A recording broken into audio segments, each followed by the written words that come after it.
Thanks. Well, thank you so much for having me. I really appreciate the chance to come back to Cal State San Bernardino and tell everybody about how the MBA program has benefited me. The forum is pretty open when they ask people to speak. I said, well, what should I talk about? Oh, whatever. Well, how should I speak? Oh, whatever works for you. Okay. So with that in mind, I thought about what I should talk about, and the value of an MBA is really why I'm here, because it is something that's valuable, not just because you spent $20,000 or so on it, but because of what it can do for you and what I've been able to do with my MBA. So a little bit about myself. I graduated in 2009 with 2 bachelor's degrees. They were on sale. I don't think they run that special anymore. And then I graduated in 2011 with my master's concentration in management. So I did the MBA program immediately after completing my bachelor's degrees. I had spent 6 years in community college because I didn't know what I wanted to do. And then when I finally said, okay, I have a path, then I spent 3 years getting my bachelor's degree. And then I spent 1.5 years getting my master's degree because I was on a roll. I said, at that rate, I can get a doctorate in what, 9 months? So, how can an MBA add value to your life? And then the flip side of that, how can your life add value to your MBA? Your MBA is a very valuable thing. I wouldn't go spend this kind of money on something and invest so much of my time and myself in something just to go let it rot in a corner. So what am I doing to enhance my MBA, to continue to make it valuable, not just 10 years after graduation, but for my whole life? And why is it valuable? Not just a year after graduation, not until I secure that next position or get that pay raise, but why it's going to be valuable for forever. So how can an MBA add value to your life? I'm sure you guys already know a lot of this being MBA students, but I would totally recommend making the most of your experiences and signing up every extra bit that you can. I even did kayaking in the school pool. Like, you never know what you're going to be able to do. You never know what you're going to be able to participate in until you start signing up for things. And sure enough, it ends up working out. I went to Taiwan and Beijing and Shanghai. That was amazing. A short-term study abroad program where I was gone for 5 weeks, 6 weeks. And that I was able to fit in. So you never know what's out there. Start being in touch with your professors. Make sure that you're visiting the MBA office to say, hey, what's going on? What can I participate in? Make sure that you actually do those activities. This is a one-time shot when you guys are here. You can come back, but it's not the same the second time around because your degree is going to be different. You're going to be in a different place in your life. You're going to have different priorities. So make the most of what you have while you're here. Second part of how your MBA is going to add value to your life, it's social. It's the people you meet. It's the contacts that you form. It's the professors who have an impact on your life. The social part of it is bigger than you think because especially in certain industries, it's a small world. So I'm in transportation and logistics. Industrial engineering means I work on process improvement, and there are people that I know who I've worked with in the past who I see again. I'm like, hey, I remember you from 5 years ago. Yeah, we're in the same industry. Human resources is an industry like that, where sure enough, if you're participating in your human resources professional organizations, you're going to hear the same names. You're going to see the same people. These are folks in the industry. They may change jobs, they may change employers, but chances are we're still going to remain in the same industry generally. So, hey, I used to work at Target, so did you. And now I see you in another position, but it's still the same group of people. And these are contacts that you never know where they're going to end up. That person could be your hiring manager someday. It's weird, but it happened. So you never know Make sure that you have those contacts. Make sure that you have those relationships. Make sure that you take the time to tap in to the knowledge and skills and experience of your professors while you're here, because these are resources that aren't always going to be here. The third way that an MBA adds value to my life, it's through just professional and academic opportunity. So for professional opportunity, I know of at least one job that I wouldn't have gotten without an MBA. And it's because I didn't have a degree in that thing. So I am an engineer. You might notice that there's not currently an industrial engineering degree available here. So how did you swing that? Well, little luck had something to do with it, and I was really, really persistent. I worked for UPS at the time, and I said, I really want to get into the industrial engineering department. I don't have an engineering degree. I don't even have a Bachelor of Science. I have a Bachelor of Arts in transportation and another one in supply chain management. Oh, and I have my MBA. I can show that I'm teachable. I can show that I can think on that executive level, that I can put together these situations, that I can problem solve at that higher level that your company needs. And they said, all right, we'll interview you. And sure enough, I ended up being an industrial engineer at UPS. They taught me what I needed to know about the job. But Cal State San Bernardino taught me how to think, taught me how to synthesize information, taught me how to problem solve on a large scale, and taught me how to see the big picture of an entire supply chain from start to finish so that we can adjust all the little moving parts in between. So everything that I needed, I had because of my MBA, because of Cal State San Bernardino. I didn't need to know that exact job. My employer would teach me how to do the job. And that's how it is with most jobs. We might think, oh, I am so scared to interview for that job because I'm not trained in that job. You don't have to be. Your MBA can be the key card that opens that door for that interview. Your MBA is the thing that says, I know how to speak at a professional level. I know how to think at a professional level. I am what you need for that role. That's what your MBA is going to get you.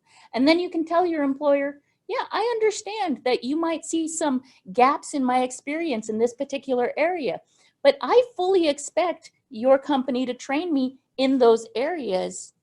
I have what you can't train. I have how to think. I have how to problem solve. And as much as you might want to try, you can't train that, but I have that and I have what you need. That's how you're going to maximize your MBA for getting your foot in the door. So as far as the value of an MBA, how your MBA can add value to your life, does anyone have any questions or thoughts? It's really an open floor, and anyone who has anything that they'd like to comment, or I'll give everyone's fingers a moment if anyone would like to type a question. I'm interested about the industrial engineering UPS, because actually now I'm doing UPS, but we are 20.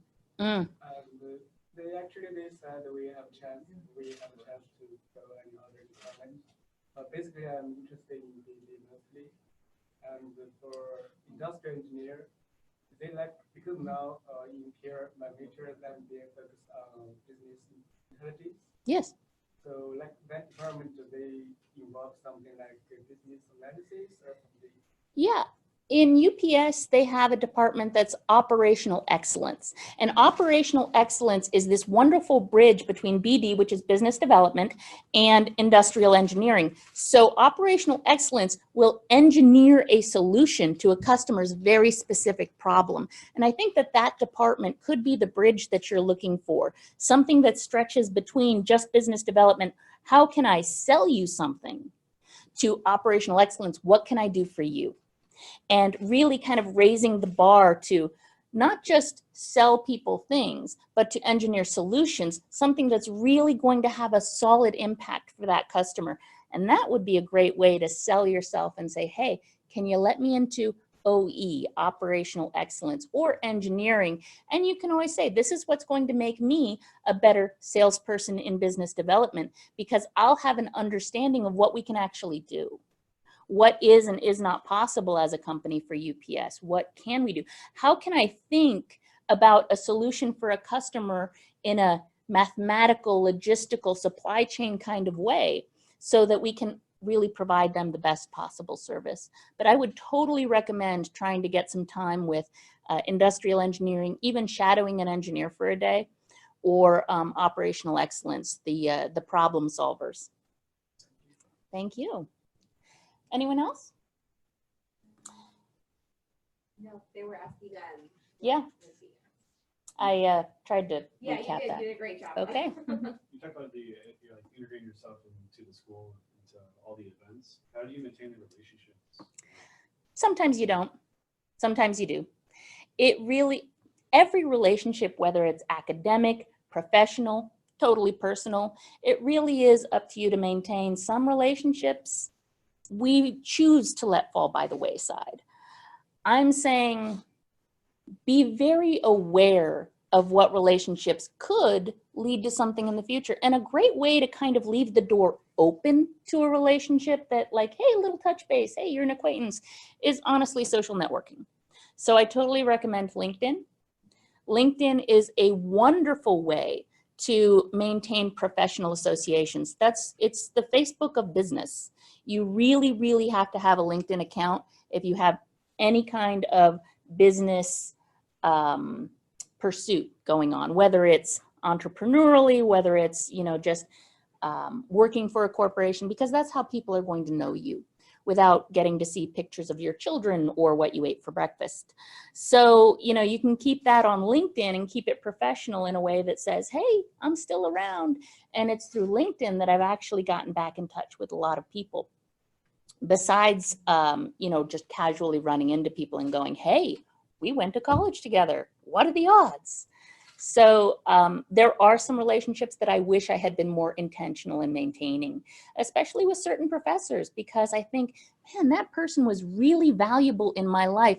I wonder if they knew it. I wonder if that person actually knew how much they impacted me. And even if, like, a year later, if I had gone back to that professor just to say, hey, it's been a year, you probably don't remember me, sat in the corner, but I just had a conversation with my boss, with my supervisor, and sure enough, I looked like a superstar because I talked about the concept that you taught me. And, you know, I just wanted to say thank you.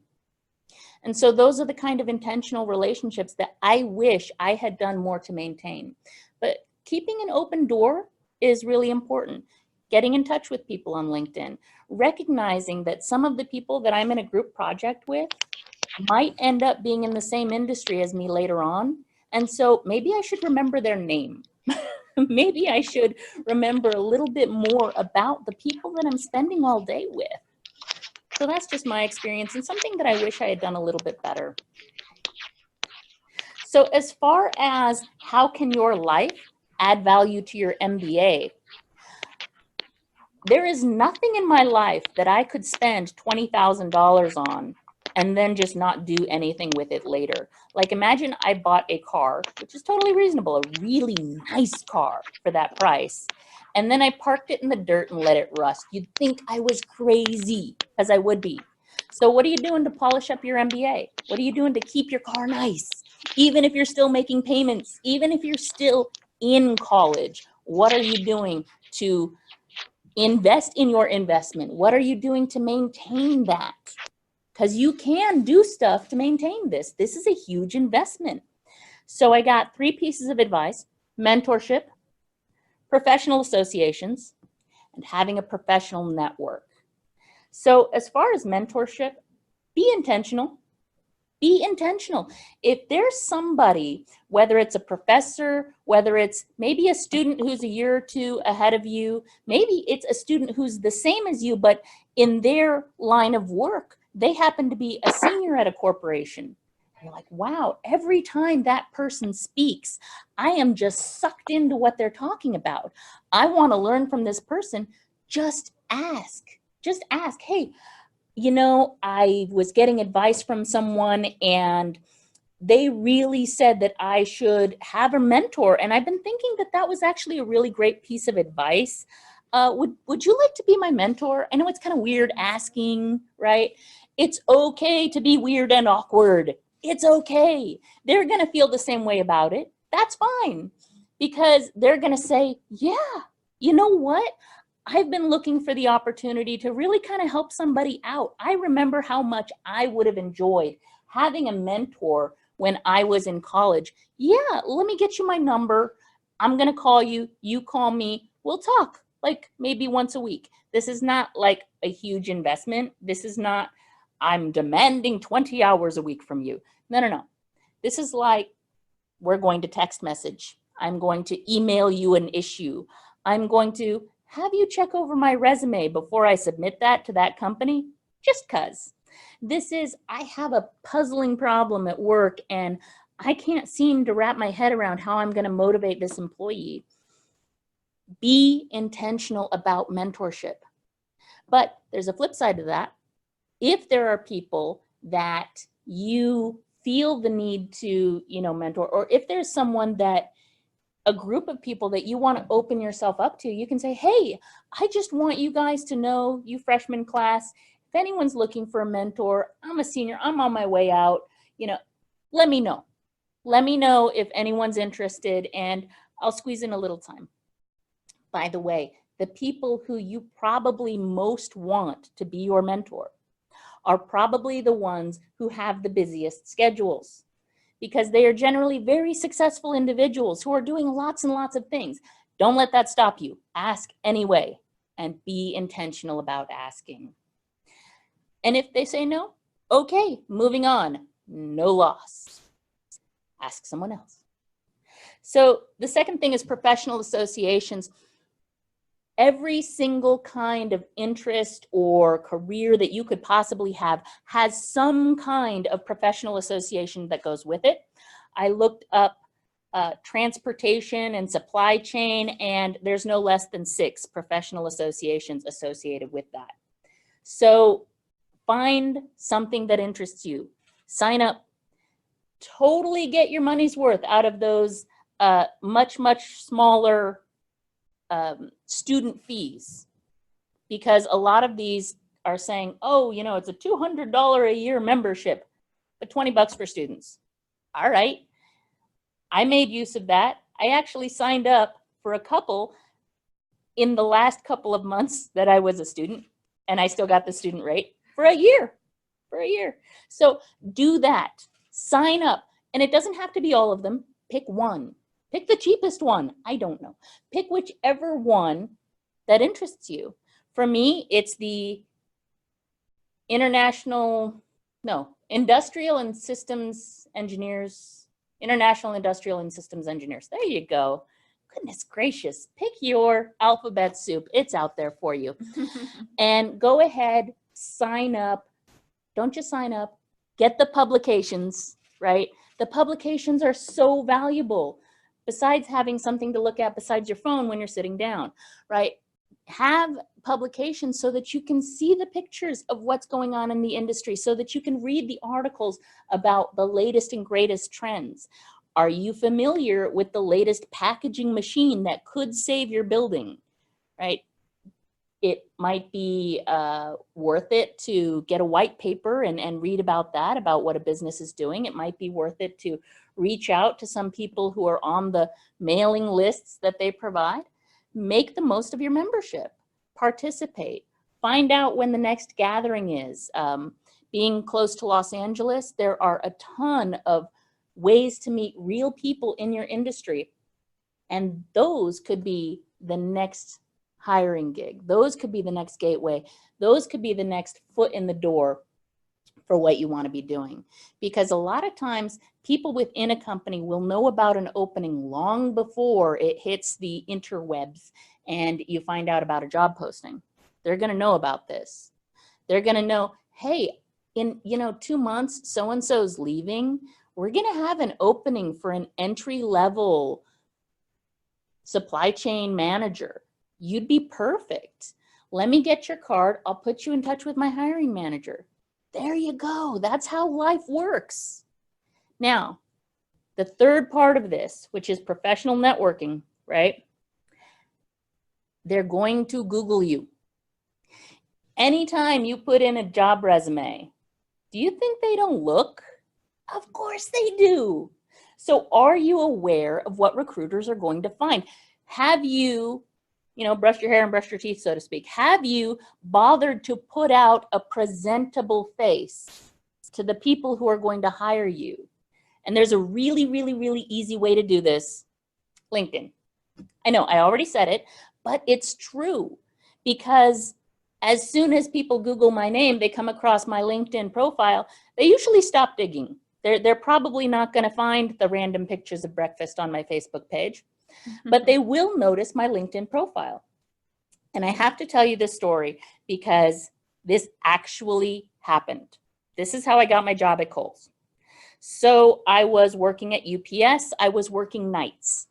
Nights is a crummy shift to work, especially when you start having kids and they're up in the day, and this is not working for me. I said, I am really not liking where I'm at. A buddy of mine who I had been in contact with through LinkedIn, actually through Facebook and LinkedIn, hit me up and said, hey, I know that you're kind of unhappy with where you're at UPS, because we were friends at work. He had left and moved to Amazon. So he was working at Amazon and said, I happen to have a job up here. You want me to put your name in? I said, yeah, sure. What have I got to lose? Put my name in, right? And I thought about it for a quick second, and I'm like, wait a minute. Whoever he gives my name to is going to Google me. And I haven't touched my LinkedIn profile in 8 years. I had a LinkedIn profile because a professor here at the college had the whole class put a LinkedIn profile together as an assignment. And I was like, okay, I'll get my points. There's my LinkedIn profile. But I realized I hadn't touched it in 8 years. My profile picture didn't even look like me. So, I should update that. And I thought, if I'm going to take the time and patience to update my LinkedIn profile, all right, LinkedIn keeps popping up with all of these little advice tips. Fill out more information here for better recruiters. All right, whatever, I'll type in something. Put in information here, make sure you fill out that section. Okay, fine, I'll type something. Pick skills. Okay, I'll pick skills. And I decided to follow every single piece of automated advice that LinkedIn threw my way. So I did that. And it turns out I started getting calls from recruiters. The one from Amazon never called me. They decided they were going to go with an internal candidate. All right. But lo and behold, someone from Kohl's saw my profile that was current, that I had just updated, that I checked the little box that says, yes, I'm open to hearing from recruiters. Sure, why not? And then they started making offers that were really hard to refuse. So I have LinkedIn to thank for my job. And I've been there since 2017 now. And 2.5 years going strong and really enjoying my office and my job and my coworkers and everything else. Turns out they have a fantastic company culture, seriously. So don't dismiss the value of maintaining those professional relationships, because it could be that one person who happens to know you in real life on Facebook and says, hey, would you be interested if I put your name in?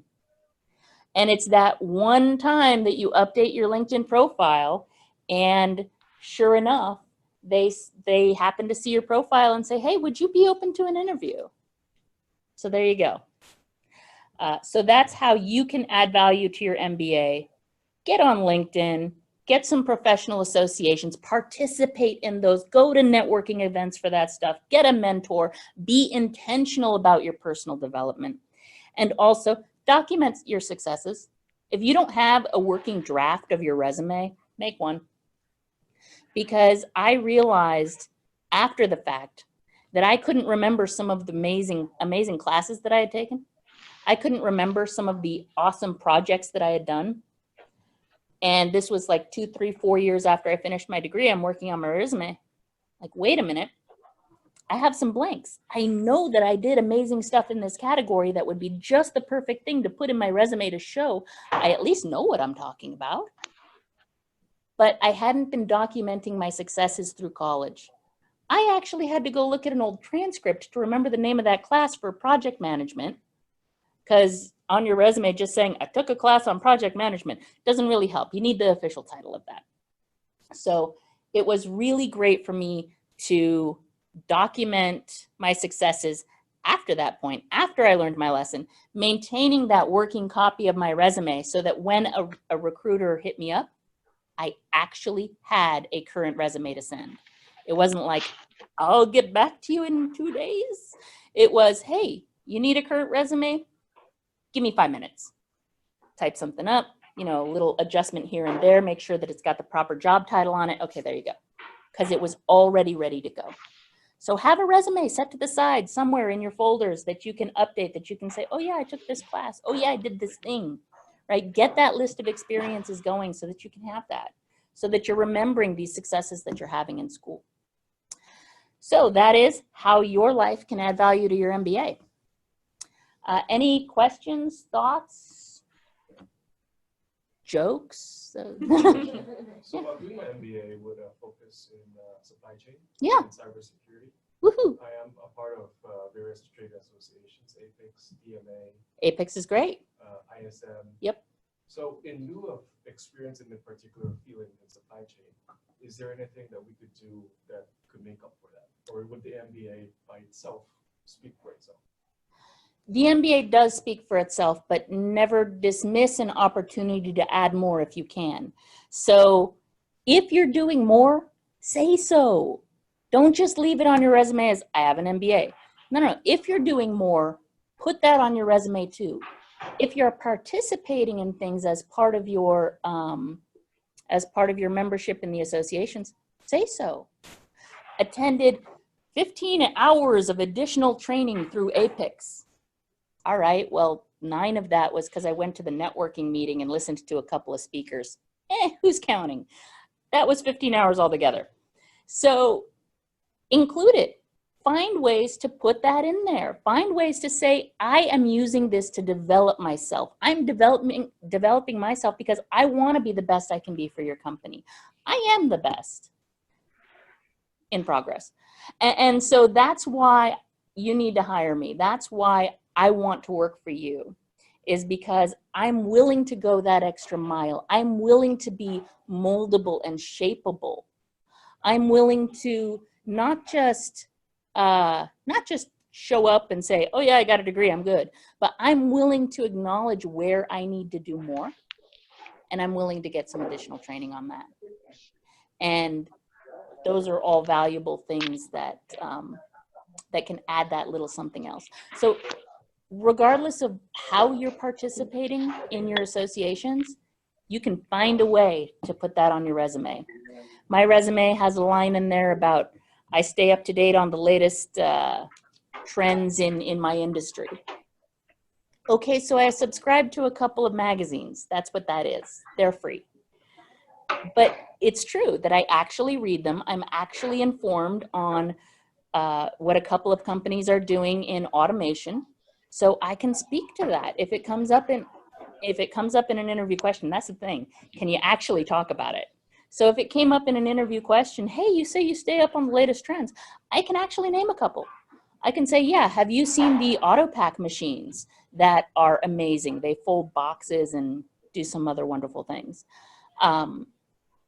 So make sure that it's something that you can talk about, but as long as you can talk about it, make sure it's on your resume. So part 2 of my question. Are you familiar with the CSCP? Yeah.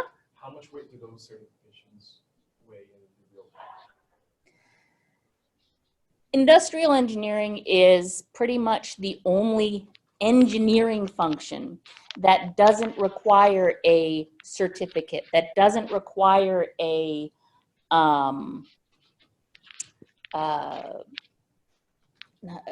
some other kind of training or certification, right? License, that's the word I'm trying to think of. So I don't have to be a licensed industrial engineer. There is no such thing. So in lieu of that, when it comes to supply chain, transportation, logistics, industrial engineering, because there's not a, like if you were an architect, you need a license.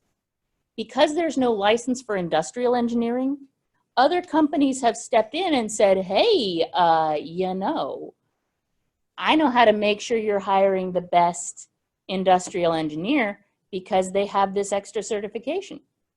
Personally, if you have an MBA, you don't need it.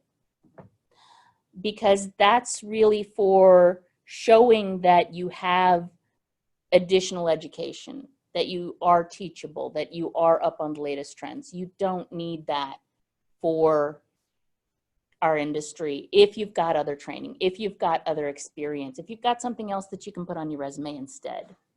Those are wonderful resume fillers if you've got nothing else. So if your last college degree was an associate's, I would say, yes, you should get that certification. But if you have a master's, no, you're learning the same thing. Now, maybe you can participate in a weekend Six Sigma course, do something a little extra on the side. But if you've learned about it in school, you can say, hey, I might not be a black belt, but I know all the concepts. I have learned these. I've spent X number of hours, do the math, X number of hours learning Six Sigma functions and knowing the processes. So I might not have this other degree, but I don't need it. I have my MBA. And then be confident in that. Would you say that's industry specific though?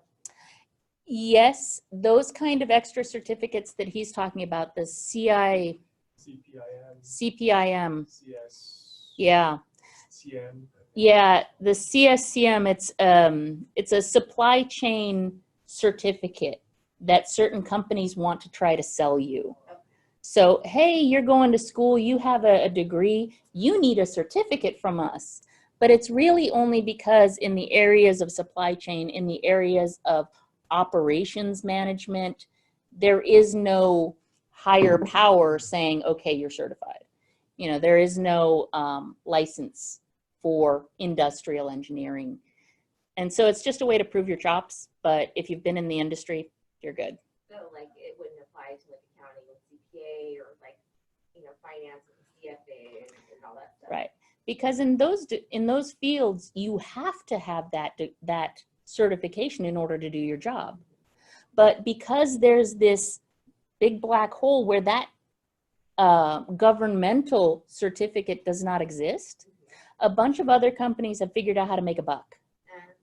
And they figured out how to make a buck by selling certifications. So do industry research on what is really actually necessary and what other people in the same field have the certifications that would be applicable? Absolutely. So do your research, find out if a certification is necessary. And really you only need a certification if it's in lieu of your MBA. If it's, hey, the last time I went to school was, you know, high school. But I'm in the field now and I want to be a manager and my company wants me to show something that I'm educated, I can get a certificate. But if you've got an MBA, you really don't need it in this field. That's, you know, accountants should get their license. Our architects should get their license. But when it comes to the very narrow category of supply chain and operations management, there is no license, and so there's other folks out there selling certificates. So there's more weight than the Six Sigma, you would say. Like Oh, yeah. a green belt, for example. Yeah, I don't have a green belt. I don't. Six Sigma is, well, if you've done the supply chain classes, it's you know, a way of thinking about supply chain and operational improvement. It's industry standard for a lot of places, but a lot of places are moving away from Six Sigma because honestly, there's only so much optimizing you can do. There's only so much squeezing pennies you can do. At some point, you have to get innovative. And that's where Six Sigma really falls short. By the way, I'm quoting like some article that I read. There you go. Thank you. But yeah, read an article about how a lot of companies really aren't favoring Six Sigma anymore because they're already optimized to death. There's nothing else to cut. The only thing left to do is to get innovative. And Six Sigma is all about cutting costs. It's all about improving the process you have.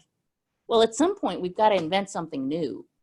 And inventing something new is going to be the next leap forward. And then we can optimize the new thing and then leap forward again. So a lot of companies are looking for that next leap forward, not necessarily how to penny pinch what they already have. And a lot of those Lean and Six Sigma concepts are so built into the industries. They're really foundational. Everybody knows them. So having a green belt doesn't necessarily do a lot. It really depends on what you plan to do with it. Oh, yes, of course. Okay, I'm trying to understand what you said. Basically, I know we have project management, certifications, we have the CSUSB, Mhm. which talked about. Basically, MBA on its own is good. It's a good thing. Very good, yeah. However, your professional learning sometimes doesn't take you really too far because you have people that have been in the industry for many years, 15, 20 years, they haven't really gone far educationally. And then you have, but when they have to place you guys on a balance scorecard type thing, they believe the guy with the 20 years has a lot more experience. It's more or less, for me, little innovation because he's been too much in the same place. But you coming out with an MBA, you've broadened your mind, your horoscope, you've done everything about you has come out to be molded differently, and you have a lot more ideas to share. But they put you under the same person. So I find that to be worrisome, and I wonder how one can break away from that point to actually be your own self to swim on own. Well, no matter what industry you go into, unless you're an entrepreneur starting your own business, and even then as an industry, there will be other titans already occupying that space. No matter what industry you go to, you will start kind of at entry level. We don't start as CEOs. We don't. We start at a position where we can learn.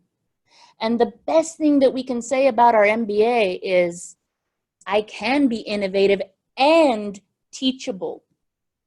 That I am not trying to reinvent UPS. I'm not trying to tear down a company that has been existing for 110 years now. I'm not trying to recreate the pillars that have made that company successful. But I can add something new. I can be innovative. I can bring experience that 20-year manager doesn't have. And sure, that 20-year manager, when I'm hired into the company, I may work for that guy, sure. But you know what'll happen? He'll still be in his same role. Pretty soon I'll be his coworker. And that has happened to me. Because they're going to want to try us out. They're going to want to, as an investment, I don't want to hire someone until I kind of have an idea that it's going to work out. And I may choose a person who I want to be a manager. I'm not going to hire them as a manager. I'm going to hire them as a supervisor because I want to make sure that they're teachable. I want to make sure that they're not coming into my company guns blazing, trying to recreate everything that I have worked so hard to put together in my department. I don't want someone to come in and undercut me. I want someone to come in and build with me. And I have seen lots of managers who have been there for 20 years in the same desk, and you know where they're going to stay? The same desk. Sure. Would you say that in general we should market ourselves with our master's degree regardless of its content area? Because the degree itself shows that we are teachable in the specifics of whatever line of work is. Yes, absolutely. Use your MBA as a marketing tool.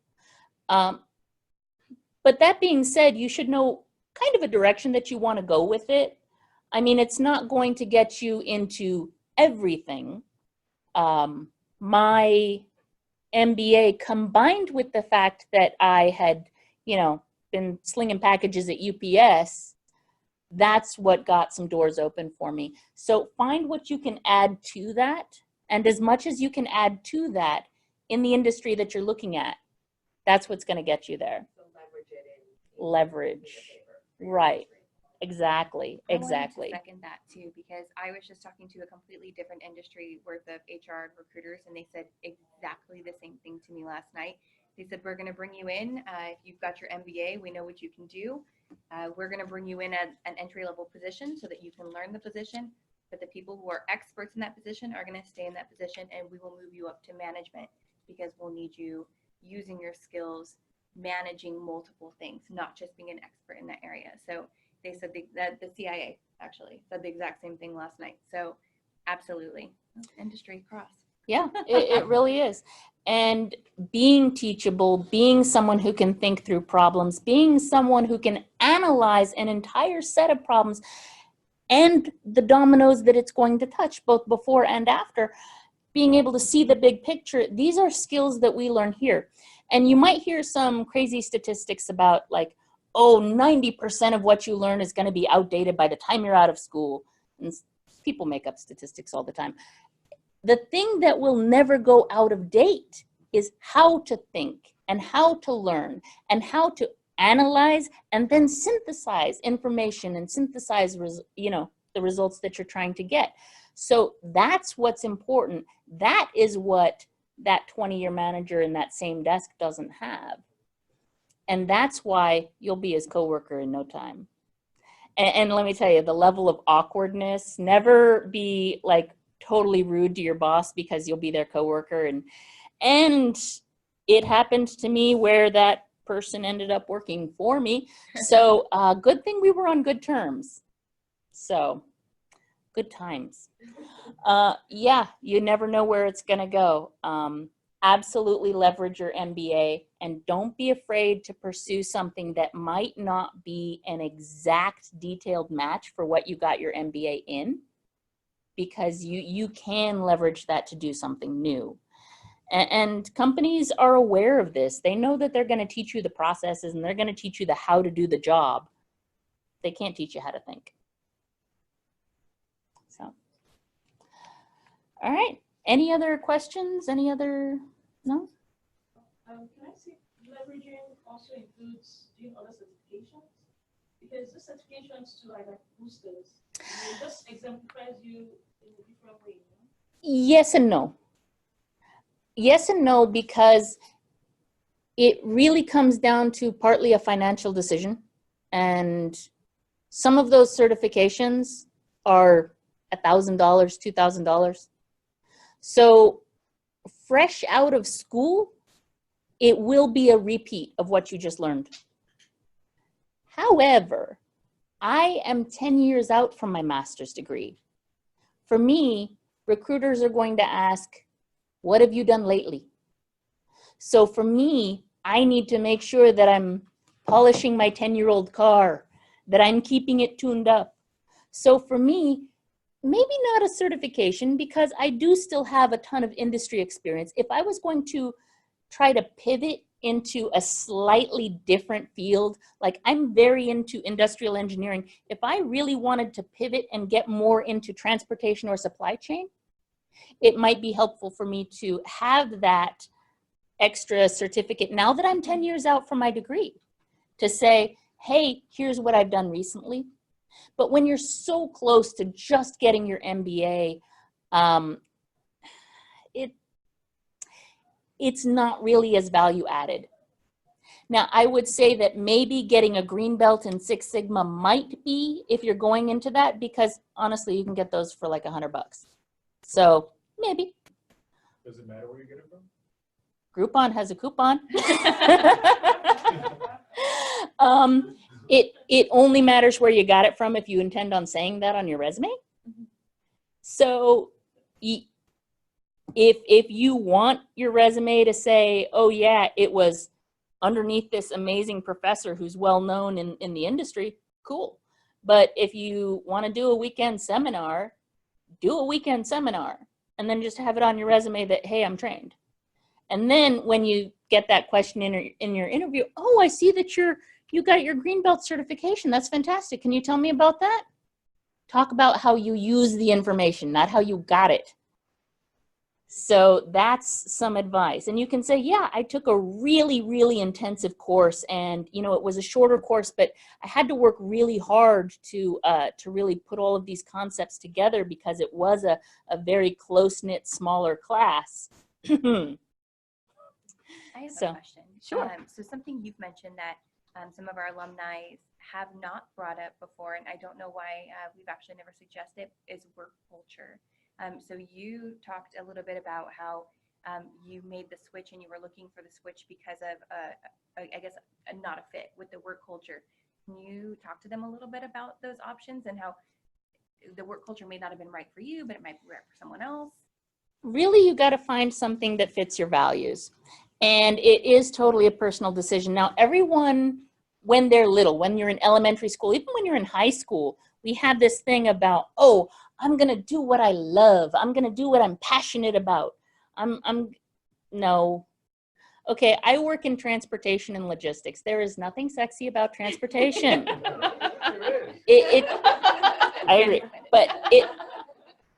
Some parts of the data analysis that I do could be as boring as watching paint dry. Some people would find taking machine rates in slow motion video so that I can count how many packages it did would be mind-numbingly dull. Or sitting in front of an Excel spreadsheet and oh, the spreadsheet does what I want. It's beautiful. I love it. It would be like, oh my goodness, I can't sit here for another minute. So it really does depend on your values. You're going to decide what works for you. You're going to find that niche that works for you.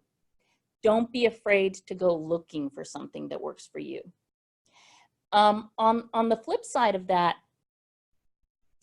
you'll have the opportunity to bring your values to wherever you land. So sometimes we end up just getting a job, right? When I was out of high school, my first job was schlepping packages for UPS. I ended up 16 years at that company. And I wasn't really looking for anything. I was looking for a paycheck. And I ended up bringing my values with me. And so I ended up putting myself into that job. What were my values? Well, being good at what I do. That's how you bring your value. That's how you get satisfaction from your job. I don't care if you're cleaning toilets. If you're good at what you do, you're going to pat yourself back, right? You're going to be like, dude, I cleaned 15 restrooms spotless in like an hour. I rock. So you can rock at whatever you do. That's okay. That's a good thing. And you will find what you want to do more than other things. And then you'll find mentors. This is where it all comes together. You'll have those mentors who can help steer you in the right direction, where you go, you know, I love being out in the operation. I love loading the trucks with packages and seeing how the packages route. I think that's really cool, but I don't want to be a manager and I don't want to sit behind a desk. And they go, I got something for you. Have you ever thought about operations management? Well, no, I've never thought about that. I mean, operations, I'm not a surgeon. No, it's being in the industry. It's being where the packages are moving. It's being in control of how those packages are routing. So you get the mentor who can help point you in the right direction. You get that person who can say, okay, I know you can't stand Excel spreadsheets, but here's where you're going to see yourself excelling. Here's where you're going to see yourself doing well. They can point you in that direction. And then your social network and your work network is going to help you get your foot in the door for that interview for those jobs that do that thing that you enjoy. So that's how it really all works together. It's okay to look for a job based on work culture and values. That's okay. Sometimes we don't realize that we hate the culture until we're in it. That's one of those things where, by the way, anytime somebody asks, do you have any questions for me at the end of an interview? Here's a shoe-in. Just memorize this question. You will always have a great answer or great question for this last one. It's, what's your favorite part about the company's culture here? Because then they're going to go, And then it inspires that person to have a connection and a relationship with you because you've asked for something personal, you've required something of them that engages them, and really your question is a thoughtful question that will help them remember you after the interview. That's another thing that you want. So it's, what's your favorite part about the company's culture? What do you like most about the culture here at UPS, the culture here at Kohl's, and maybe this is something that you already know because you've been able to Google it. You've read reviews on glassdoor.com. You already know what it's like. You know the horror stories. You just want to hear it from him, right? So that's okay, but it is an engaging question. By the way, there are lists and lists of other wonderful, engaging questions to ask at the end of an interview. Never, ever, ever leave an interview without asking one of them. So even if it's not that question, even if it's something else, if they say, do you have any questions for me? Yes, you do. Yes, you do. Ask something. So that's a little tidbit there. But yeah, job satisfaction is going to come from being good at what you do, not necessarily what you're doing. And it's going to come from the company culture and having it be a decent fit. And really, happiness is going to come from not necessarily the work all the time. You might have a job where you're stuck in front of spreadsheets for an hour a week. That's just inevitable. Every job has something you're going to hate, right? Even if it's the best job in the world, the dream job, there will be something that you come home from and complain to your spouse about. There will be. But it's the relationships and the interactions with other people through your job that really make it meaningful. So you can bring meaning to whatever job you have. Your job itself doesn't have to be that inspirational and meaningful. Even if it's cleaning toilets, if you are good at it, if you can pat yourself on the back, if it's a culture that you enjoy, if it's a work-life balance that you enjoy, more power to you. That's fantastic. Any last questions from Zoom? Any last questions from anyone else in the room? That was excellent. Yeah. Thank you.